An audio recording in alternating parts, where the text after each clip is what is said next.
Oke, mulai aja Bang. Dari judul Bang.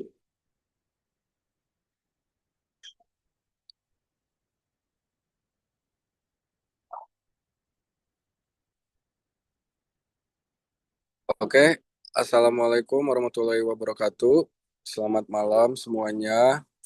Kami dari kelompok K akan mempresentasikan hasil kerja kelompok kami, yaitu dengan judul mengenai kewajiban SPBU atau Pengisian Bahan Bakar Umum Swasta membeli BBM dari Pertamina. Selanjutnya, boleh di next. Di sini anggota kami terdiri dari saya sendiri yaitu Sultan Halim Muizuddin dengan NIM 1101220091. Terus ada Katan Raharja dengan NIM 1013123000394. Terus ada M Raihan Hazik Saputro dengan NIM 1010124300031. Terus ada M Husni Hasanuddin dengan NIM 1010124000259. Dan yang terakhir ada Muhammad Ragil Bagja Ramadan dengan NIM 1010124000219. Boleh di next. Oke, yang pertama akan kita bahas di sini yaitu mengenai latar belakang dan permasalahan utama mengenai topik yang kita ambil. Di sini terdapat latar belakang.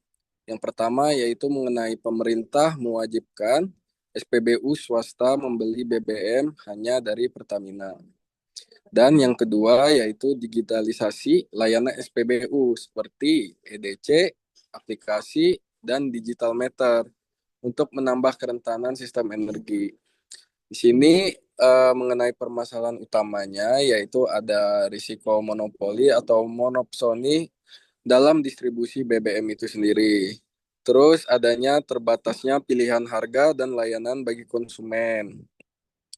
Terus selanjutnya ada mengenai kerentanan cybercrime karena sentralisasi data dan transaksinya.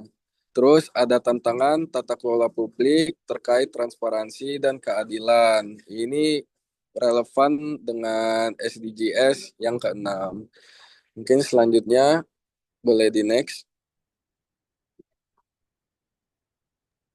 Oke, selanjutnya ada metode penelitian yang dimana kami menggunakan jenis penelitian yaitu studi literatur dan analisis kebijakan berdasarkan data regulasi dan jurnal.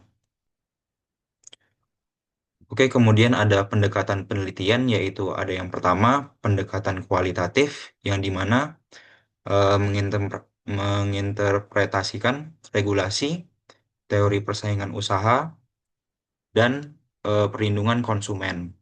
Kemudian ada mengkaji laporan keamanan digital untuk memahami risiko cybercrime. Kemudian ada analisis mendalam terhadap struktur pasar dan implikasi kebijakan. Kemudian ada yang kedua, yaitu pendekatan deskriptif hingga analitis, yaitu ada mendeskripsikan kondisi pasar BBM, peran Pertamina, dan posisi SPBU swasta. Kemudian ada menganalisis hubungan sebab akibat antara kewajiban pembelian BBM dan dampaknya pada pasar dan konsumen. Kemudian ada teknik pengumpulan data, yaitu menganalisis dokumen hukum, yaitu Undang-Undang Nomor 5 Tahun 1999, kemudian ada Undang-Undang Nomor 8 Tahun 1999 juga, kemudian ada kebijakan bahan bakar minyak, yaitu dari dokumen Pertamina. Kemudian ada kajian jurnal dan literatur akademik, yaitu ada persaingan usaha, monopoli, keamanan digital sektor energi. Kemudian ada proses analisis datanya, yaitu yang pertama mengidentifikasi isu utama, kemudian ada persaingan usaha, ada konsumen, dan keamanan digital. Kemudian yang kedua, membandingkan teori dan regulasi dengan kondisi sistem distribusi BBM. Yang ketiga, ada menyusun temuan dalam bentuk evaluasi dan rekomendasi kebijakan.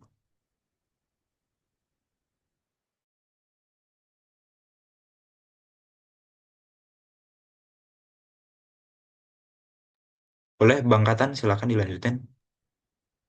Baik, selanjutnya itu ada dampak terhadap persaingan usaha. Yang pertama itu ada potensi dominasi pasar oleh Pertamina, yaitu SPBU swasta tidak memiliki alternatif pemasok. Terus ada mengurangi kemampuan negosiasi harga dan fleksibilitas bisnis. Terus ada yang kedua ada hambatan investasi baru yaitu margin keuntungan kecil membuat investor enggan masuk sektor SPBU swasta. Kemudian ada pasar BBM menjadi kurang dinamis dan inovatif. Kemudian yang terakhir ada penurunan efisiensi rantai pasok, yaitu tidak ada tekanan kompetitif untuk meningkatkan kualitas layanan dan resiko ketergantungan total pada satu entitas pemasok.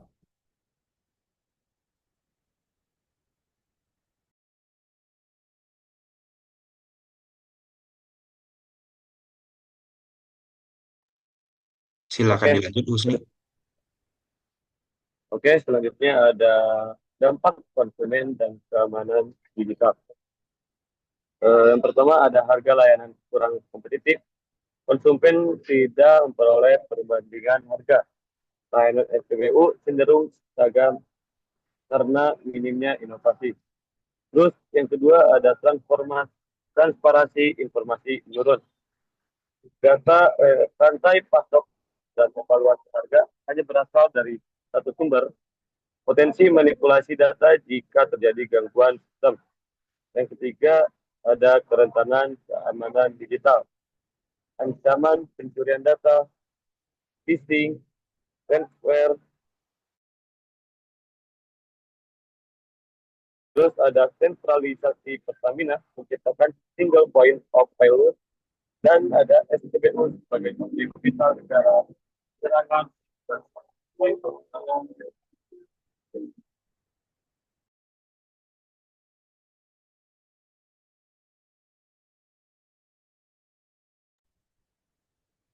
Oke, yang terakhir dari kesimpulan permasalahan di sini dan rekomendasi kebijakannya adalah kesimpulannya yang pertama, kebijakan kewajiban beli dari Pertamina cenderung melemah persaingan usaha.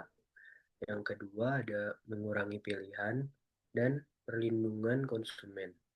Yang ketiga ada serta meningkatkan resiko cybercrime dalam sistem energi nasional. Dan yang terakhir ada keterkaitan dengan SDGs.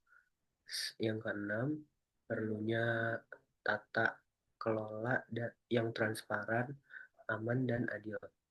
Lalu ada rekomendasinya. Yang pertama, membuka opsi pemasok alternatif di bawah pengawasan negara. Yang kedua, audit keamanan cyber SPBU secara berkala untuk melindungi transaksi digital. Yang ketiga, perlindungan data konsumen diperkuat melalui regulasi khusus sektor energi. Yang keempat, transparansi rantai pasok BBM melalui dashboard publik. Dan yang terakhir, kolaborasi multi stakeholder pemerintah, lalu ke Pertamina, terus ke SPBU swasta, dan ke Badan Keamanan Digital.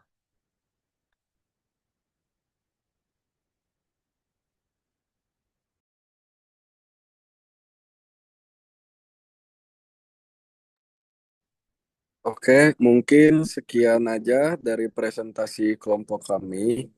Jika ada kekurangan, mohon dimaafkan karena manusia merupakan tempat salah dan hanya Tuhanlah yang memiliki kesempurnaan.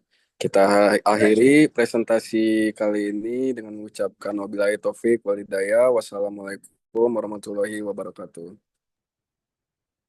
Waalaikumsalam warahmatullahi wabarakatuh.